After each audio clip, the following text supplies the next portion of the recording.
दीदी वृंदावन में गोपियों को हम लोग किस तरीके से देखते हैं? क्योंकि हम लोगों ने गोपियों की एक पुरानी परिभाषा सुनी है, आज वर्तमान के आधुनिक दौर में भी गोपियां हैं। तो गोपियों के विषय में कुछ बताइए कि कृष्ण गोपियों का क्या था? गोपी, गोपी में कितने शब्द हैं? 2 शब्द। गो माने इंद्रिया, पी माने पीना, अर्थात गोपी है इंद्रिय कृष्ण रस पिबते इति गोपी। जो अपनी प्रत्येक इंद्रिय से केवल और केवल कृष्ण रस का पान करे वो गोपी है। चलते फिरते सोते उठते बैठते खेलते कूदते नाचते गाते हर स्थिति में हर परिस्थिति में जो केवल और केवल भगवान श्री कृष्ण का ध्यान करे वो गोपी है। गोपी भाव साम्राज्य का विषय है। गोपी कोई वेशभूषा का, गोपी कोई लिंग विशेष का नाम नहीं है। गोपी भाव साम्राज्य का विषय है। और ये जो गोपियां ब्रज में कोई साधारण गोपियां नहीं थी। आप जानते गोपियां कौन थी? भगवान श्री राम जब 14 वर्ष के लिए वन में गए और जब हमारे प्रभु श्री राम दंडक वन से होकर गुजर रहे थे तो दंडक वन में निवास करने वाले जितने भी दाढ़ी वाले बाबा थे ना, जब उन दाढ़ी वाले बाबा ने हमारे राम जी को देखा था तो सौंदर्य पर मोहित हो गए और मन में यही भाव आया कि प्रभु हम भी कभी गोपी बन के आवे, हम भी कभी स्त्री बन के आवे और आपके श्री चरणों की सेवा करें। वही दंडक वनवासी संत जन ब्रज में गोपी बन के पधारे। भगवान श्रीमन नारायण जब वामन का रूप लेकर राजा बलि के यहाँ गए तो राजा बलि के यहाँ निवास करने वाली जितनी भी दैत्य कन्याएं थी, जब उन दैत्य कन्याओं ने हमारे वामन भगवान के सौंदर्य को देखा तो मोहित हो गई और मन में यही भाव आया कि हम भी ब्रज में आए और आपके चरणों की सेवा करें। वही सब दैत्य कन्या ब्रज में गोपी बन के पधारी। जितनी भी मत्स्य कन्याएं, जब भगवान ने कच्छप भगवान का रूप लेकर भगवान जब गए और समुद्र में निवास करने वाली जितनी भी मत्स्य कन्याएं थी, जब उन मत्स्य कन्याओं ने हमारे कच्छप भगवान को देखा था सौंदर्य पर मोहित हो गई थी। और हमारे वेदों की जितनी ऋचाएं हैं, वेदों के जितने मंत्र हैं, ब्रज में गोपी बनकर पधारे हैं। ये कोई साधारण नहीं है। गोपी शब्द अपने आप, मतलब आप सोचो ना कि जिसने अखिल ब्रह्मांड के नायक को उंगलियों पर नचा दिया, ताहे अहिर की छो हरिया छछियावर छाछ पे नाच नचावे, वो साधारण थोड़ी हो सकती है। जिसके डर से काल भी डरता है, वो भगवान श्री कृष्ण गोपियों से डरा करता था। जब गोपियां मैया यशोदा के पास शिकायत करने आती थी तो ठाकुर जी मैया यशोदा के आंचल में छुप जाया करते थे। इतना डरते थे कि ये आएंगी, अभी कोई नाटक करेंगी, मैया हमारी पिटाई करेगी। जिसके डर से सब डरते हैं। तो जिन गोपियों ने भगवान को ऐसे दाएं बाएं नचा लिया वो साधारण थोड़ी हो सकती है। एक बार की बात है कि नारद जी वृंदावन में आए तो एक गोपी भजन कर रही थी, साधना से ध्यान लगाई बैठी थी। तो नारद जी इस गोपी के पास गए और बोले, गोपी तुझे तो ठाकुर जी पहले से प्राप्त है, तुझे तो ईश्वर पहले से प्राप्त है, अब तू किसकी प्राप्ति के लिए साधना कर रही है, योग कर रही है, ध्यान कर रही है?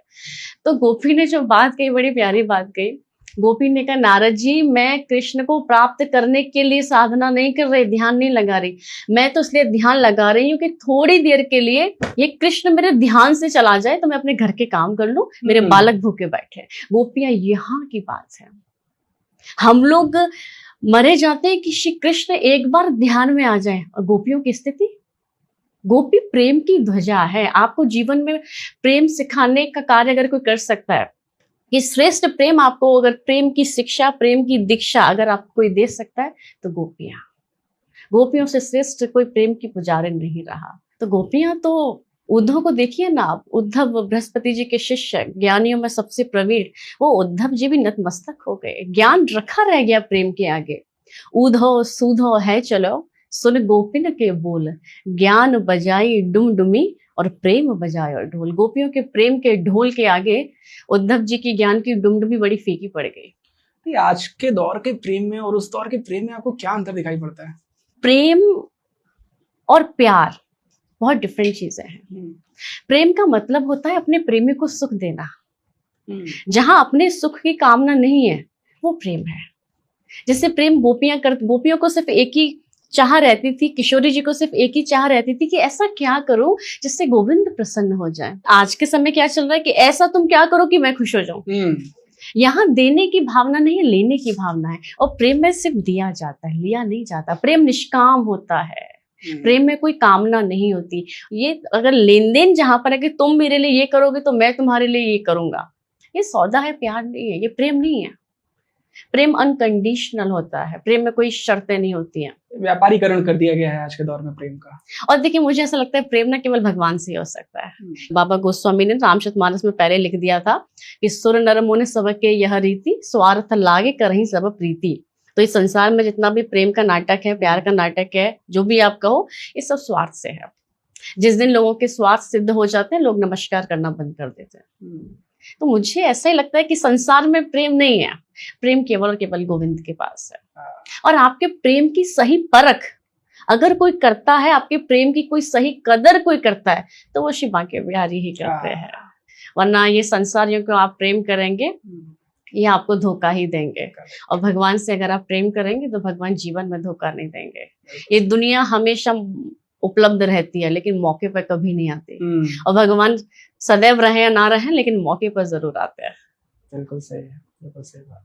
तो मैं हमेशा यही कहती हूँ कि भैया अगर जीवन में एक बार प्रेम करना प्रारंभ करो, चाहे पति से प्रेम करो, चाहे पत्नी से प्रेम करो, चाहे बच्चों से करो, चाहे संसार में करो, किसी से भी करो, प्रेम करना प्रारंभ करो। लेकिन जब आप अपने प्रेम को समाप्ति की ओर लेकर जाओ तो उसका केंद्र बिंदु कोई सांसारिक विषय नहीं होना चाहिए, उसका केंद्र बिंदु शिव बांके बिहारी होने चाहिए। शुरुआत आप कहीं से करो, केंद्र विश्राम यहाँ होना चाहिए, तब इस जीवन की सार्थकता है।